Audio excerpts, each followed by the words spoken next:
আসসালামু আলাইকুম। আশা করি আপনারা সবাই ভালো আছেন। তো আমি এখন একটি রাস্তার মাঝে আছি। দেখেন আমি রাস্তার পিছনে আমি আপনাদেরকে একটু ঘুরে দেখাই। আমি একটা রাস্তায় এখন হেঁটে হেঁটে আমি বাজারে যাচ্ছি বাজার করতে। ঠিক আছে? তো আজকে আমি কাজ করছি হলো 400 টাকা।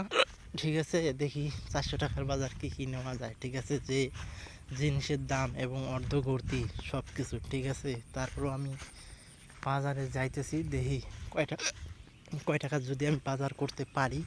ঠিক আছে, আমি বাজার করতে যাইতেছি। কিছু নেব, মাছ নেব, কল্যা নেব, পটল নেব, আলু নেব, শাক নেব, তার পাশে হলো পাড়া কাঁচা শাক, মেরা শাক নেব। ঠিক আছে, দেখি রসুন, পেঁয়াজ, মরিচ, তেল, আদা, হলুদ এসব কিনতে হবে। তো তাই জন্য আমি এখন বাজারে যাইতেছি। ঠিক আছে, কিছু খরচ করতে হবে। ঠিক আছে, তো আপনার সবাই ভালো থাকবেন। ঠিক আছে, ওকে।